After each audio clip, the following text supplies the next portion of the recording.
memory of the Nakba is probably as strong or stronger today than it was in 1948-49. The majority of the Arab population of Palestine was expelled from their homes in 1948. People don't forget that.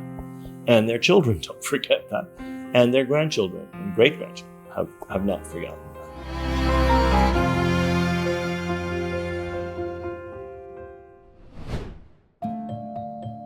One of the things you have to understand is that Zionism is many things. It's a settler colonial project. It's a national movement.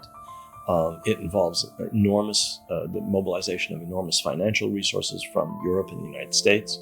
It involves the building up of a potent military, but it is also a public relations project, a project based on the Bible, based on Christian Zionism, based on a belief that there is a reason for European Christians who are guilty of centuries and centuries, more than a millennium actually, of persecution of European Jews, mobilization of that guilt, and many other factors, to convince people that this is a just and a necessary project.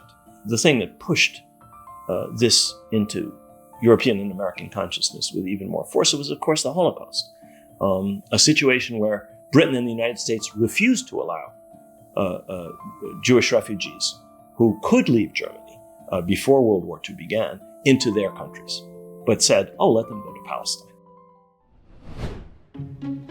When partition was voted on by the United Nations General Assembly, and that resolution mandated a Jewish state in more than half of Palestine, it was clear that in order to turn that Jewish state, or the territory allotted to the Jewish state, into a majority Jewish polity, it was necessary to remove the Arab population. It could not be allowed to remain. People were not going to leave their homes or their country, to which they believed under the Charter of the United Nations, they had the right to self-determination in. They had to be forced out. That was done during the lead up to the evacuation by the British on May 15, 1948, by attacks on Arab communities. The bombardment of the Arab districts of the city of Haifa, the bombardment of the Arab districts of the city of Jaffa. These things happened in late March, April, and into May, before the State of Israel was established, before the British withdrew from Palestine, before the United Nations had mandated that the Jewish state and the Arab state that were to have been created under partition were to have been set up.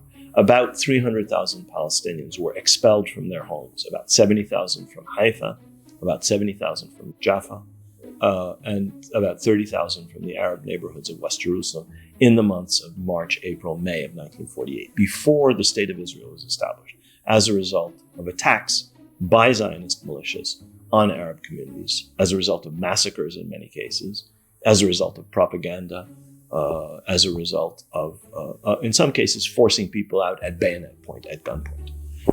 Another 450,000 or so were expelled after the State of Israel was established by the Israeli army in clearing operations in areas like Galilee and other parts of what then became the State of Israel after May 15th. One of the great lies was their leaders told them to leave, completely discredited by all the research that's been done since then. Nobody told the Palestinians to leave. They were forced to leave at gunpoint. And when they wouldn't leave, there were massacres along the way to encourage them to do so.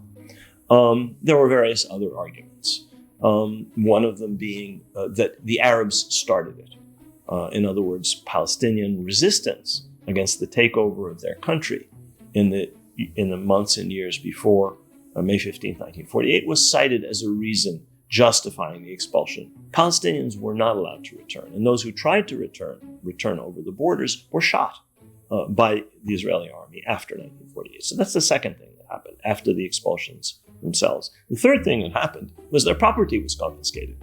Israel passed a law in 1950, after various measures had been taken even before that to confiscate property, the absentee property law of 1950, which basically declared that Palestinians were absentees if they were not registered in the Israeli census that had just taken place, and their property was taken over by the custodian of absentee property, and that property was never returned. And so most of the land in Palestine, which was Arab-owned or was state land, was just taken over by the Israeli state or by bodies related to the Israeli state. So you had expulsion, you had a rejection of refugee return, all of which are illegal and war crimes and illegal under international law, and you had the confiscation of property. Memory of the Nakba is probably as strong or stronger today than it was in 1948-49. Why is that? Well, it was a traumatic event. It was something that shaped the lives of the majority of Palestinians. A majority of the Arab population of Palestine was expelled from their homes in 1948. People don't forget that. Most of the world, I think, is much more aware of the Nakba and of the cost of the establishment of the State of Israel than are Western countries. The countries which, in fact, are largely responsible for sponsoring and supporting the Zionist project and for supporting the State of Israel ever since its creation.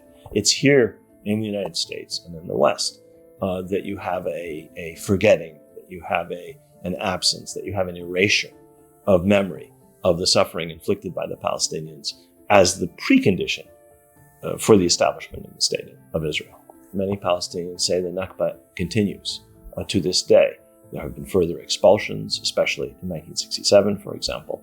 And there's a slow, long-term attempt to change the demography of Palestine by encouraging, forcing, manipulating processes such that Palestinians leave. The younger generation of Israeli leaders, Netanyahu and others, seem to think that if they can distract people with quote-unquote economic peace, with the so-called Abraham Accords, that the Arab countries will forget, and it will be possible to simply ignore the Palestinians, subjugate them, hold them down, continue to sit on their stolen property, prevent them from returning, deny them self-determination, and all will be for the best in the best of all possible worlds. Ain't gonna work. This is not something that will go away, and commemoration is not just symbolic. And it's having an impact. It's having an impact, I would argue, in the West, which I think is really beginning to change in its view, especially among younger people in the Jewish community in the United States, among college students, among liberal denominations of the Christian faith, among many, many, many groups, among different American minorities, African Americans, Latinx Americans, and so forth. Celebration of the establishment of Israel, of course, continues. But the recognition of the fact that the establishment of Israel coincided with and would not have been possible but for the Nakba is beginning, I think, to take hold in the public imagination in the West.